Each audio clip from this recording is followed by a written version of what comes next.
राधे राधे दोस्तों, कैसे हैं आप सब। दोस्तों, भारतीय रेलवे एक नई रेलवे लाइन बना रहा है यहाँ पर, और नॉर्दर्न रेलवेज के अंदर ये लाइन बनाई जा रही है देवबंद से लेकर रुड़की के बीच में।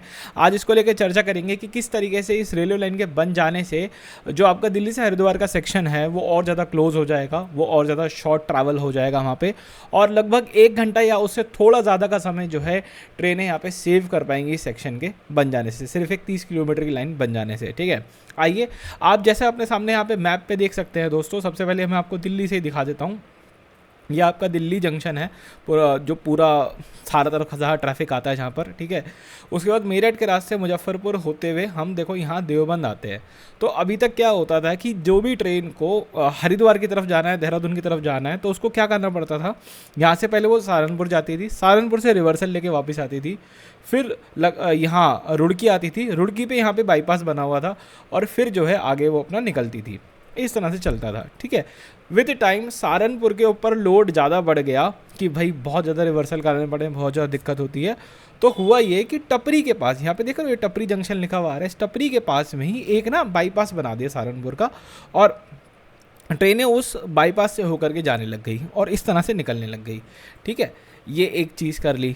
लेकिन अब रेलवे ने एक और चीज़ यहाँ पे क्या करी है कि उसने देवबंद से ही एक लाइन काट दी है। यहाँ पे आप देख रहे हो बनहेड़ा खास और ये झा बहेड़ा ऐसे करके जो नाम है स्टेशन का, यहाँ से जो है एक लाइन काट दी है और सीधा यहाँ पे रुड़की में जोड़ दिया है। ये नई लाइन बनाई गई है 30 किलोमीटर की। इसके ऊपर रिसेंटली CRS यानी कि जो कमिश्नर ऑफ रेलवे सेफ्टी जो ट्रायल्स कराते हैं, CRS ट्रायल जो कराते हैं, वो भी 130 की स्पीड पे यहाँ पे जो है करवा लिए गए हैं। और ये लाइन किसी भी समय जो है ये लाइन ओपन हो सकती है। ठीक है, इस लाइन के खुलने से क्या बेनिफिट होंगे, और मैं कैसे कह रहा हूँ कि दिल्ली से हरिद्वार का जो रास्ता है वो 1 घंटा यहाँ पे जो है शॉर्ट हो जाएगा। देखो, ये जो देवबंद से लेके रुड़की का जो पहले वाला रास्ता है, इसमें हम सहारनपुर बाईपास शामिल कर रहे हैं। अगर ट्रेन इस तरह से ऐसे करके जाती थी तो ट्रेन को लगभग 60 किलोमीटर ट्रैवल करना पड़ता था। मैंने ना कुछ बनाया आप लोगों के लिए, मैं आपको वो दिखाता हूँ। ये जो येलो वाला देख रहे हो ना आप, ये तो है नया वाला रास्ता, मतलब जो रेलवे ने अब बना दिया है, और ये है पुरानी वाली रेलवे लाइन। तो अगर मैं यहाँ पे क्लिक करूँगा, मैं यहाँ पे एक बारी क्लिक करता हूँ, तो देखो आपको लेंथ यहाँ पे लिखी हुई दिखा रहा है यहाँ पे कि 59.83, लगभग 60 किलोमीटर यहाँ पे ट्रेन को ट्रैवल करना पड़ता है। लेकिन जो नया वाला रास्ता है वहाँ पे 29.53, लगभग 29 किलोमीटर ही यहाँ पे जो है ट्रेन को ट्रैवल करना पड़ता है। अब इससे हो क्या गया है, देखो जैसा मैंने आपको बताया कि यहाँ पे 130 की स्पीड पर जो है ट्रेनें चल सकती हैं।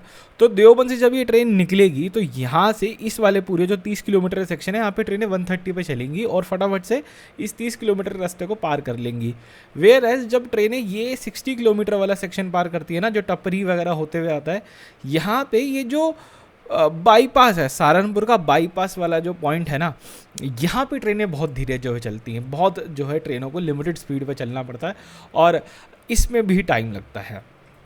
अब अगर मैं ओवरऑल कोई प्रॉब्लम ना हो, मतलब कि सहारनपुर से कोई ट्रैफिक की दिक्कत ना हो, कुछ ना हो, सब कुछ अगर क्लियर है, सब कुछ क्लीन है, वो पे भी अगर ट्रेन चले तो भी देवबंद से रुड़की पहुंचने में इंक्लूडिंग सहारनपुर बाईपास ट्रेन को लगभग 1 घंटा लगता है। ठीक है, आराम से 1 घंटे का टाइम जो है यहाँ पे ट्रेन को लग जाता है, और नॉर्मली ज़्यादा ही लगता है। क्योंकि एक दिक्कत इसमें क्या आती है कि मान लो ट्रेन आपकी टपरी पे खड़ी है और at the same time Saharanpur पे कोई अराइवल होना है, समझ रहे हो, इधर ये नजीबाबाद, लक्सर, रुड़की वाली साइड से सहारनपुर पे अराइवल, कोई भी अराइवल होना है तो टपरी पे यहाँ पे ट्रेन खड़ी रहेगी, वो आगे नहीं जा सकती, उसको एक ये परेशानी का सामना करना पड़ेगा। एक और इसका क्या बेनिफिट होगा कि अभी तक जो भी ट्रेनें आपकी टपरी से बाईपास लेकर के जाती थी, मोस्ट प्रोबेबली मान के चलो कि वो सारी ट्रेनों को आपको यहाँ पे शिफ्ट कर देंगे, जिससे कि 1 से सवा घंटा की बचत, सूखी 1 से सवा घंटा की बचत जो है यहाँ पे ट्रेनें करना शुरू कर देंगी।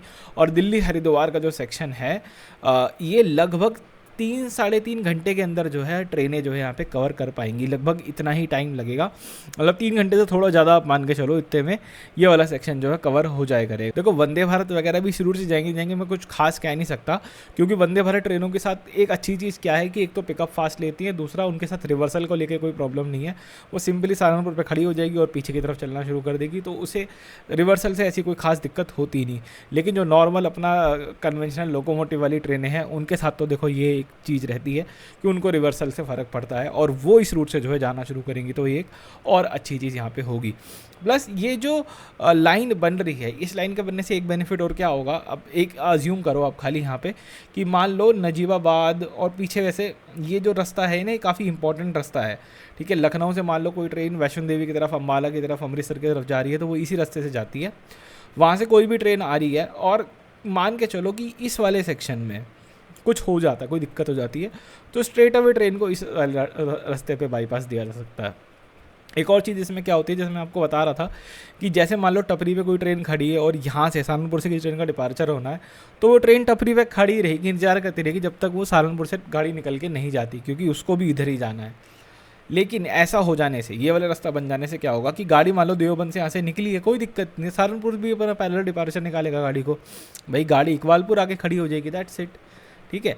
तो उसको भी, तो सहारनपुर के ऊपर जो कंजेशन होता था ना कि बाईपास तो बन गया, लेकिन बाईपास बनने के बाद भी कंजेशन खत्म नहीं हो रहा था, उस चीज़ को कहीं ना कहीं एक एडिड बेनिफिट मिलेगा। सेक्शन की कैपेसिटी जो है पहले से और ज़्यादा बढ़ पाएगी यहाँ पर, और ज़्यादा ट्रेनें इस सेक्शन में चल पाएंगी, और जो एग्जिस्टिंग ट्रेनें हैं वो भी यहाँ पर जो है फास्टली थोड़ा सा चलेंगी, ठीक है।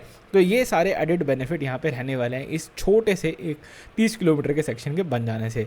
हालांकि ये लाइन कब खुलेगी इसको लेकर के ऐसा कोई ऑफिशियल तो बताया नहीं गया कि कब खुलेगी, बट CRS ट्रायल्स वगैरह सब हो चुके हैं, स्टेशनों के नाम को जंक्शन में यहाँ पे कन्वर्ट कर दिया गया है।